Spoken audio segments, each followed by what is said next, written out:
Take a quick second with me. Look at your hand, wiggle your fingers. Now think about the fact that you are thinking about your fingers.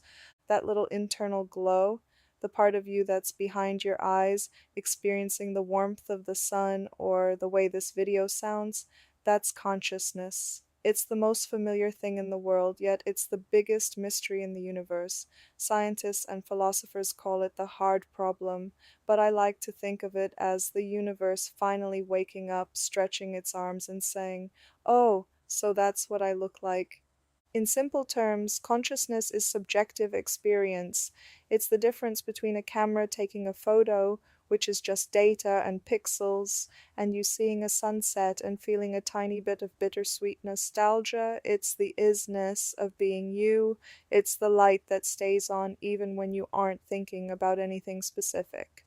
Now, trying to understand consciousness is like a flashlight trying to turn around to see its own bulb. It's tricky because we are using the tool to study the tool, but to make it simpler, we can look at it in three cozy layers. First, there is the biological hardware. This is your brain, an incredible, squishy 3-pound supercomputer. It's doing a lot of heavy lifting behind the scenes, processing signals, keeping your heart beating, and making sure you don't walk into walls. But your brain isn't exactly you. It's the radio, but it's not the music. Second, there is the stream of content. These are your thoughts, your internal radio. It's the voice that says, "I'm hungry," or "Did I lock the front door?"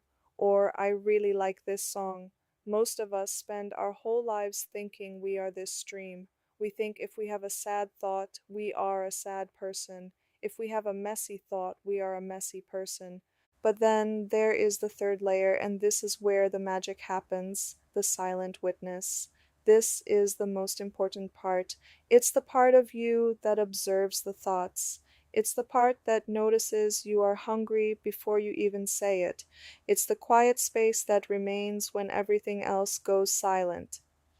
Think of your consciousness like a movie screen. The movies, your thoughts, your fears, your dreams, your memories change all the time. Sometimes it's a bright, happy comedy, sometimes it's a rainy, high stakes drama, but the screen stays still, calm, and wide open. It doesn't get wet when it shows a scene of a storm, and it doesn't get burned when it shows a fire. You aren't the movie, you are the screen. So, how do we master this?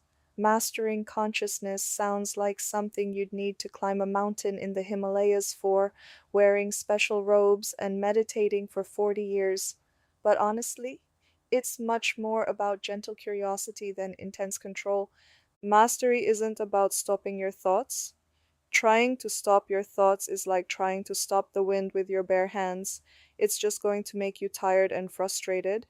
Instead, mastery is about changing your relationship with the wind. It's about building a cozy little house where the wind can blow past the windows without blowing your candles out. Here is the secret sauce for mastering that inner space. First, try the "oh hello" technique. When a stressful thought pops up, maybe a worry about the future or a regret from the past, instead of fighting it or diving into it, just acknowledge it like a neighbor passing by. Say, "Oh, hello, anxiety. I see you're worried about that meeting again.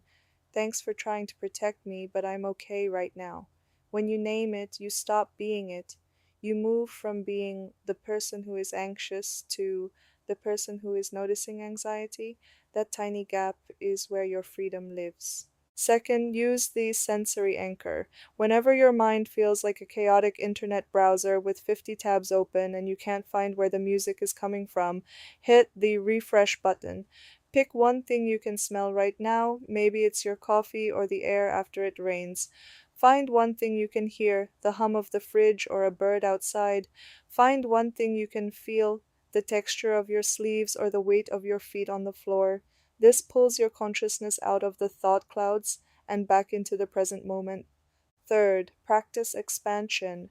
This means being okay with not having an answer. We are so used to solving problems, but consciousness isn't a problem to be solved, it's an experience to be had. Mastery is the ability to sit in the mystery of being alive without needing to solve it like a math equation.